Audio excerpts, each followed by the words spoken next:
Okay, so it's time for a really exciting moment in your progression in learning about music notation because together we're going to write down our first ever piece of music, which is hugely exciting because we're going to take a piece of music that I'm sure you already know, but turn it into a written piece of music using the signs and symbols that we've learnt already. So let's get started and have a quick look at Twinkle Twinkle Little Star. Start basic and we'll work our way up from there. So I'm sure everyone listening to this will have sung Twinkle Twinkle Little Star, but I wonder if you can have an idea as to how we would start writing that down into music. Well, as you might have noticed, my voice is pretty low and deep, so we're going to need, when I sing this piece of music, to use the lower notes available to us, and so we already saw that when we want to do that we need to use something called the bass clef. So the first thing I'm going to do is draw to the best of my ability, although my drawing skills, as you may have already seen, are pretty poor. I'm going to draw in a bass clef, and we might have said this, although I'm not sure if we have, that this clef is also known as the F clef, and the reason for that is that the sort of line, it goes around in a nice curve here, the line sort of starts from this fourth line up on the staff, and as we've already learnt, the lines on the bass clef staff are good boys deserve fresh apples, and so this fourth line up is an F. So it kind of makes sense that this is known as the F clef because it sort of sits on the note that will become F in this particular staff. Okay, and so now I've got my clef in place, I should be able to write down the other notes that make up this melody, and I shall be thinking about which pitches are involved and how long they last for in the music. Okay, so it's a little bit scrappy, but hopefully this won't be too terrifying when we see the full Twinkle Twinkle Little Star melody written down into some sheet music or some music notation, because actually it's made up completely of things that we've already looked at. So let's start by looking at the pitches that we need to play this melody. So if we were going to try and decode this piece of music, and I have already given the game away a little bit by telling you that it's Twinkle Twinkle Little Star, but a really good way to get started would be to work out the pitches that we need to play this melody. We are using the bass clef here, mainly because I'm going to have to sing this at the end, and I have a low voice, so it's useful to me to be singing lower notes, so we've used the bass clef for that. And we can also see that the first note of this melody starts on the second space up in the bass clef, and so we use our useful little rhyme which goes all cows eat grass, and that tells us that the first note of this melody is a C. And so while I wouldn't necessarily recommend doing this when you're learning to play music yourself, for the purposes of illustration I'm going to just write the notes in their letter name form above each of these. So the second one, once we've worked out the first one, is pretty straightforward because it's exactly the same, and so we need to play two C's to get started. And if you think about the melody, Twinkle, the way it starts, the first two notes of this thing are the same, and so it makes sense that we write them on the same line or space in the music, and exactly the same thing happens when we go up to the second bit of Twinkle. It goes twinkle, twinkle, the higher bit, so we need to work out what note this is, and again it's in a space, so we're going to say all cows eat grass, and so G is the top space in the bass clef, and so we're going to stick in a G there, and it's the same here, another G.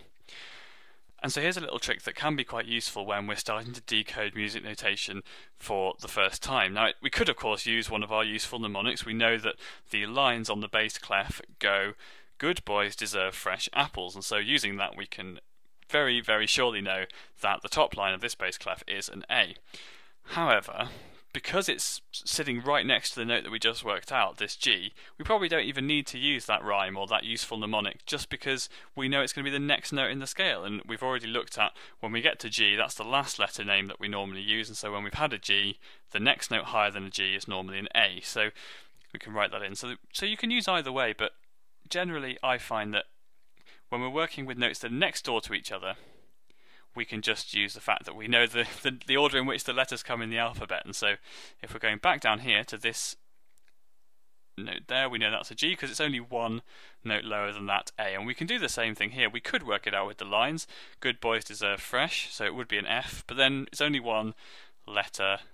lower than the G, so we can work it out by using that. And because here we've got what we call a scale, all the notes sort of sitting next to each other in the lines and spaces, we can actually do this very easily because it's just going to go backwards through the alphabet, through the different letter names, until we get to C again to finish off. And so very easily I've managed to use the knowledge that I've got of music notation and the lines and spaces on the bass clef to quickly work out all the pitches that I need to play this melody. But there's also one other very important bit of information that we need before we've got the full idea of how this melody works, and that is of course how long each of these pitches is going to last for in the music. And so if we look at the two different types of note that we've got in this melody, there are actually only two that are being used. There is the quarter note, which lasts for one beat, and that is sort of this one here, which has the filled in note head and the stem, and the half note, which lasts for 2 beats. And we've got one here, an example of this G, which has a empty note head but also has got the stem. And so it might be quite useful for us just to write down underneath how long each of these notes is going to last for in the music. And again, I wouldn't recommend actually doing this. This is just really for illustration. So it's really clear just to show that everything we've looked at so far still applies when we're actually really working with proper music.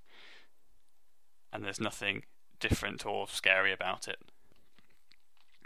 So all these filled in ones last for 1 beat, and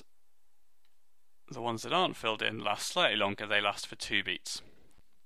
Okay, and so now that I've worked out the pitch information and the rhythm information for this very simple melody, I should be able to play it on an instrument or sing it back to you. So I'm going to have a go at that now. Unfortunately my singing voice is very poor, but what I'm going to do is clap the beat underneath the melody that I'm going to sing, and hopefully you should be able to follow where the melody notes have 1 beat in duration, and so they're the filled in quarter notes, and where I need to hold them for a little bit longer, and these are the ones that have the empty note head and are the half notes. Basically this G here that's halfway through the melody, and this C here that sits at the end of the melody. And the fact that these are slightly longer is not a coincidence, and it'll be something we'll be looking at in the next video. But anyway, just for the end of this one, I'm going to sing it and I'm going to clap along the beats underneath, and hopefully we should get a very familiar Twinkle Twinkle Little Star melody. Twinkle, twinkle, little star, how I wonder what you are. Now you might be asking the question, what do these vertical lines in the music mean? Why are they splitting up the melody of Twinkle Twinkle Little Star in this way? Well, that is a fantastic question, and that's exactly what we need to look at in the next video.